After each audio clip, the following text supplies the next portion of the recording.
اعوذ باللہ من الشیطان الرجیم بسم اللہ الرحمن الرحیم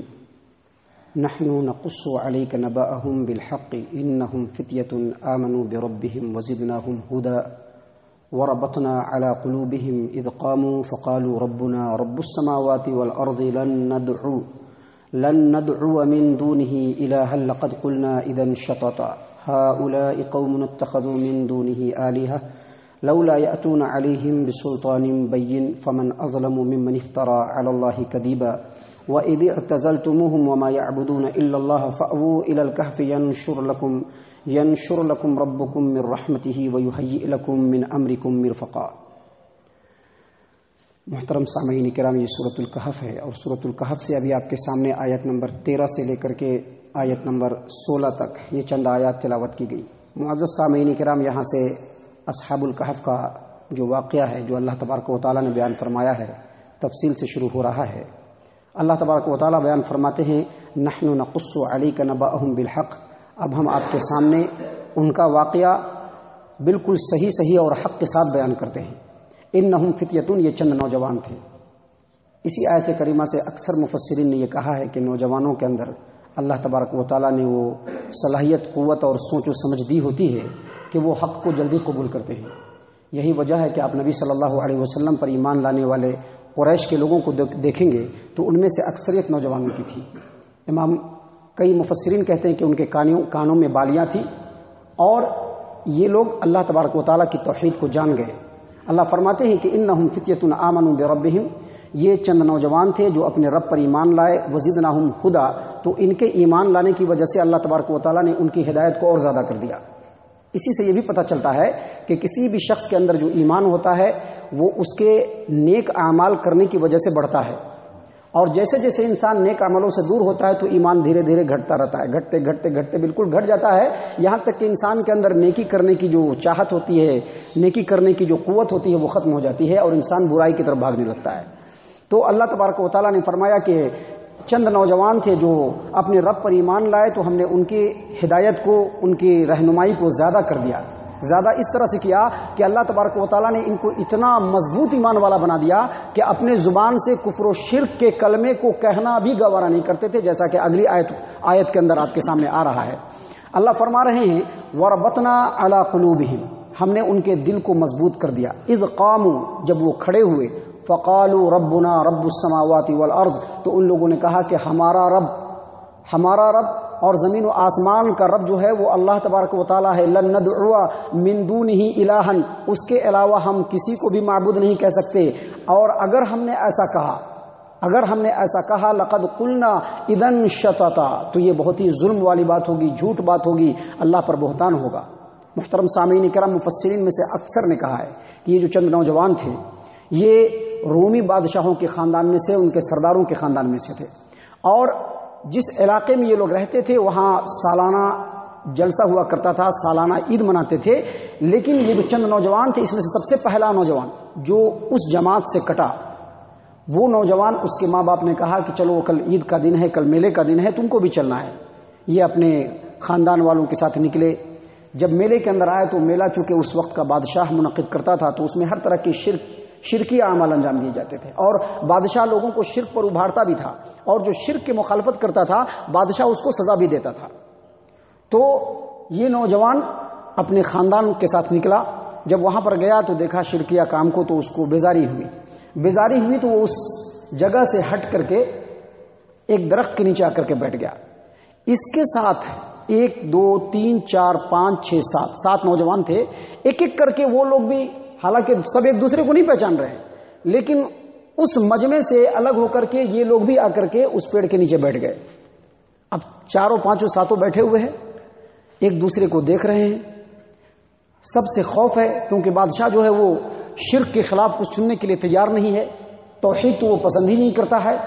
ڈر ہے کہ اگر ایک دوسرے کو معلوم چل گیا تو پتہ نہیں کیا ہو جائے۔ لیکن سبھی کے دل میں ایک بات تھی، تو اس میں سے ایک نوجوان نے مضبوطی کے ساتھ بولا کہ سارے لوگ ہم ساتوں کے ساتوں یہ اس مجمع سے ہٹ کر کے الگ ہوئے، اس کا مطلب ہے کہ ایک چیز ہمارے اندر کامن ہے،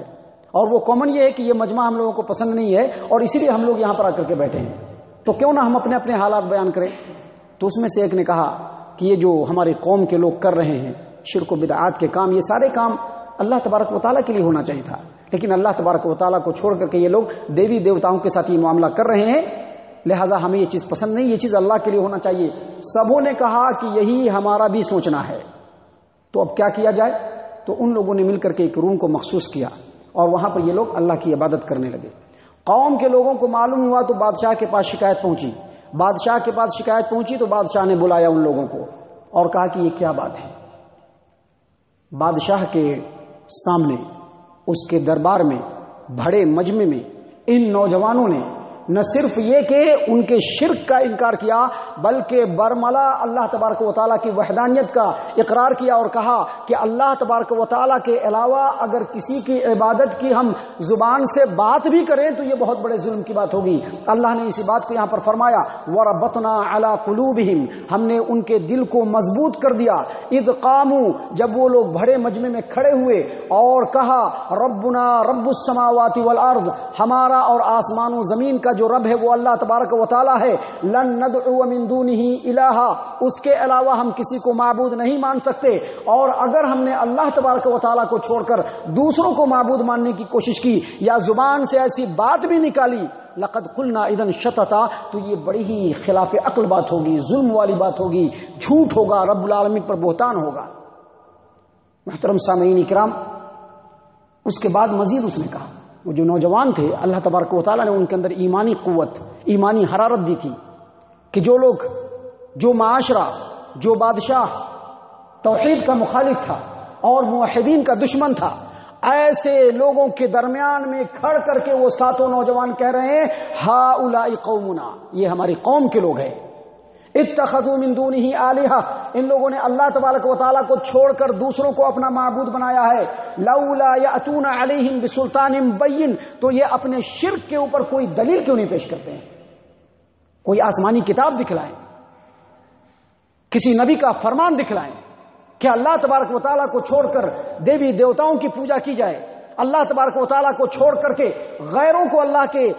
ربوبیت میں، اللہ کی الوہیت میں، اللہ کے اسماء و صفات میں شریک کیا جائے، اس کے اوپر دلیل کیوں نہیں پیش کرتے ہیں؟ گویا بڑے مجمع میں کھڑ کر کے انہوں نے دلیل بھی مانگا کہ دلیل دے، شرک کے اوپر دلیل دے۔ اللہ تبارک و تعالیٰ فرماتے ہیں کہ ان لوگوں نے کہا فمن اظلم ممن افترى علی اللہ کذبا، اور اس سے بڑھ کر کے ظالم اور کون ہوگا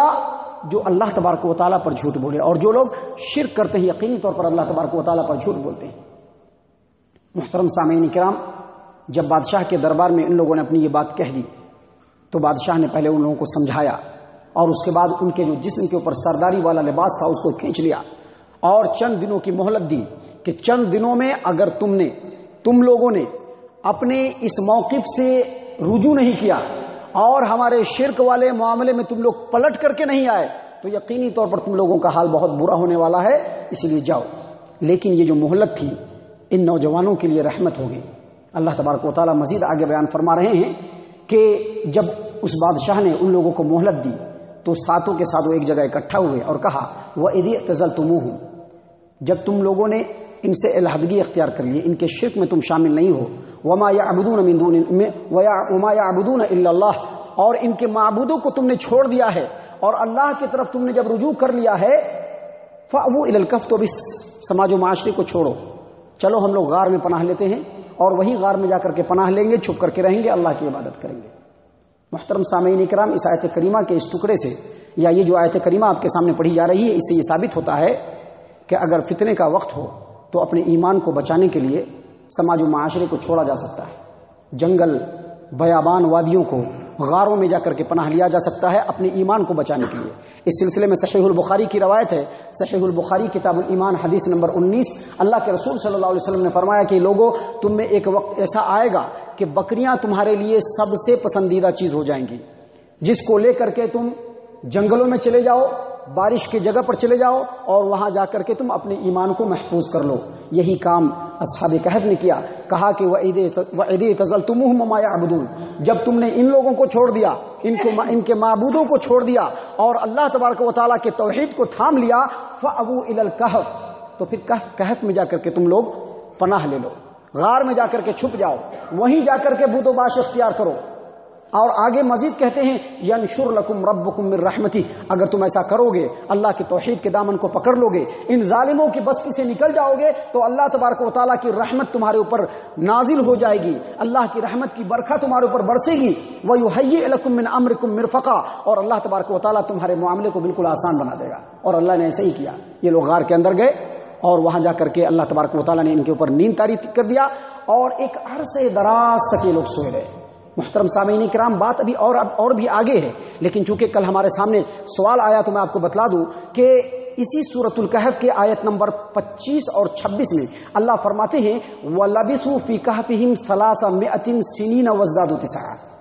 یہ جو اصحاب کہف ہیں یہ غار کے اندر 300 سال اور 309 سال رہے۔ وَلَبِثُوا فِي كَهْفِهِمْ 300 سِنِينَ وَازْدَادُوا تِسْعًا، 309 سال رہے۔ لیکن آگے پھر اللہ تبارک و تعالیٰ آیت نمبر 26 میں فرماتے ہیں قُلِ اللَّهُ أَعْلَمُ بِمَا لَبِثُوا، آپ کہہ دیجئے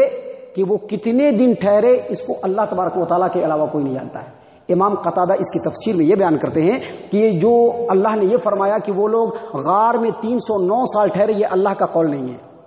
یہ اللہ کی بات نہیں ہے، بلکہ اس کو اہل کتاب نے بیان کیا۔ اللہ نے اس کی تردید کرتے ہوئے کہا کہ وہ لوگ کتنے دن رکے، اس کو اللہ کے علاوہ کوئی نہیں جانتا ہے۔ یہ تفسیر ابن کثیر کے اندر آپ مختلف تفسیروں میں اس چیز کو دیکھ سکتے ہیں۔ اس سے یہ بھی پتا چلا کہ جو لوگ یہ کہتے ہیں حتمی طور پر کہ اصحاب کہف غار میں 300 سال ٹھہرے، ان کی بات بلا دلیل ہے، اور اللہ تبارک و تعالیٰ نے فیصلہ کن انداز میں کہہ دیا قُلِ اللَّهُ أَعْلَمُ بِمَا لَبِثُوا، اللہ تبارک و تعالیٰ زیادہ جانتا ہے کہ وہ غار میں کتنے دن ٹھہرے، اللہ کے علاوہ اس بات کو کوئی نہیں جانتا ہے۔ یہ چند باتیں تھیں جو آپ کے سامنے پیش کی گئی۔ ابھی آگے انشاءاللہ اصحاب الکہف کے بارے میں اور بھی باتیں ہیں اور بھی پوائنٹس ہیں اور بھی نقطے ہیں جو آپ کے سامنے بیان ہوں گے۔ اللہ تبارک و تعالیٰ سے دعا ہے کہ اللہ تبارک و تعالیٰ ہم تمام کو قرآن مجید کے آیات کی روشنی میں اور جو باتیں آپ کے سامنے پیش کی جا رہی ہیں قرآن و حدیث کی روشنی میں، اس کی روشنی میں اللہ تبارک و تعالیٰ ہم تمام کو نصیحت حاصل کرنے کی توفیق عنایت فرمائے۔ آمین یا رب العالمین، وما علینا الا البلاغ المبین۔